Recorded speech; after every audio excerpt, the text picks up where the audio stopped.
Alam niyo po ba na ang paru-paro hindi lilipad pag umuulan? Bakit? Kasi mababasa yung kanyang pakpak. Pag nabasa ang kanyang pakpak, mahihirapan siya at baka ito ay ikamatay niya. Napakaganda pong aral, no? Na pag merong bagyo sa buhay mo, ang pinakamagandang gawin ay huminto at magpahinga ka. Madalas yan ang problema natin eh. May masama nang nangyayari sa ating buhay, sa ating mga ginagawa, lalo pa tayong napapasama. Minsan, merong mga tao, marami na nga silang utang, nagagawa pa nilang sumugal. Bakit? Iniisip na sa pagsusugal, magkakaroon sila ng pera. Pag mainit ang ulo mo, ang unang-una dapat na hindi mo dapat gawin ay yung magsalita ka. Kasi baka meron kang masabi na pagsisisihan mo. Amen? Ang sabi nga, ang salita parang toothpaste. Pag lumabas na yan sa iyong bibig, hindi mo na maibabalik muli. Merong iba, pag bumagsak sa test, nadidepress. Kung man bumagsak ka, ano kailangan mong gawin? Pahinga ka muna. Bigyan mo ng oras ang iyong sarili. Pagkatapos ng ilang panahon, sumubok ka muli. Hindi yung bumagsak ka, susubukan mo na naman muli. Na hindi ka nagpahinga, magulo ang isip mo, babagsak ka muli. Hindi po masama ang magpahinga. Tandaan nyo yan. Lalong-lalo na doon sa mga hindi tumitigil na nagtatrabaho. Kailangan nating huminto, kailangan nating magpahinga. Kung gusto mong mas makalayo ka sa iyong paglalakbay, tandaan natin na minsan ang pinaka magandang magagawa natin ay hayaan na lumipas, umalis ang bagyo ng ating mga problema. Tingnan niyo po kung anong ginawa ng ating Panginoon. Nung umuulan, natulog siya, nagpahinga siya. Walang problema kung hihinto ka at magpapahinga ka. May problema pag hindi ka nagpapahinga kasi magkakasakit ka. Pag hindi ka tumigil, baka masasaktan ka. My dear friends, take all the time that you need to rest. Tao po tayo, hindi po tayo robot. At maniwala ka na pagkatapos dumaan ang problema mo, makakalayo ka din sa iyong paglalakbay. Makakamtan mo din ang iyong panaginip at pangarap sa buhay. Alam niyo po, marami ang mga depressed sa problema nila. Ano po ang pinakaugat ng kanilang depression? Ito po, kasi gusto nilang kontrolin yung hindi nila makontrol. Makokontrol mo ba ang pagkakasakit? Hindi. Bigla na lang dumadating yan. Di po ba? Makokontrol mo ba ang aksidente sa buhay natin? Hindi. Bigla na lang dumadating yan. Makokontrol mo ba ang ekonomiya? Hindi. Minsan talaga nagiging matumal ang negosyo. Minsan naman malakas ang business. Makokontrol mo ba ang pag-iisip ng isang tao? Hindi.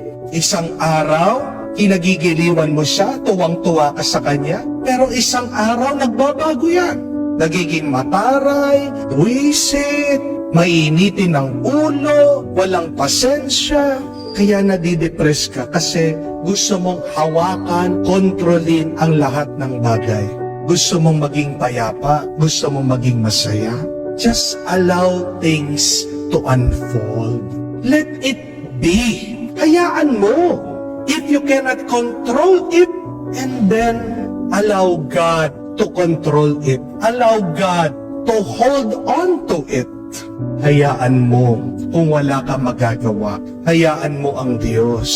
Siyang may magagawa. Siyang mas makapangyarihan kesa sa iyo. Tingnan mo man, gagaan ang iyong balikat. Mawawala yung stress ng iyong pangangatawan pag inaalay mo sa Diyos ang lahat. When you have a big problem in your life, try this. Practice pausing or stopping. Because there is great power in pausing, in stopping. May kapangyarihan po, may lakas sa pagtigil. Ano man ang nararamdaman mo ngayon, pagod ka, tumigil. tumigil ka. Nag-aalala ka, tumigil ka. Nai-stress ka, huminto ka. Nagdududa ka, tumigil ka. Galit ka, pahinga ka, huminga ka.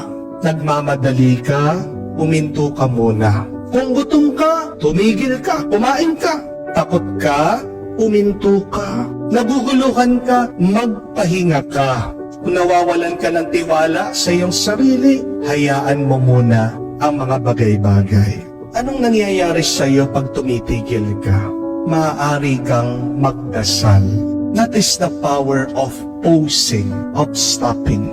You are giving yourself time to pray and to be one with God. Diyan nagkakaroon ka ng pagkakataon ng panahon para manalangin. At sa pamamagitan ng panalangin, diyan ka humuhugot muli ng lakas sa Diyos. Tandaan niyo po, that movement does not mean progress all the time. Ang mga nagkakasala, palagi hindi humihinto, kumikilos. Pero hindi lahat ng kumikilos nagkakaroon ng magandang bunga. Di po ba? Sometimes it is better to just stay put, stay still, be silent, than to act sinfully. Gumalaw ka nga, meron kang ginawa, pero napasama naman dun sa iyong ginawa. Mabuti pang wala ka nang ginawa. Dahil pag wala kang ginagawa, pero nagdarasal ka naman, ang Diyos naman ang may gagawin. There is more grace in doing nothing than doing something which is against the will of God. Tandaan niyo po, mas maganda na, mas mainam na yung wala kang ginagawa kesa yung meron kang ginagawa. Aliwas naman ito sa kagustuhan ng Diyos. Kung wala kang magawa, huwag mong ipilit, baka mapahamak ka lang. Kung hindi ka kikilos, ipasa Diyos mo. Maniwala ka na ang Diyos ay kikilos para sa iyo.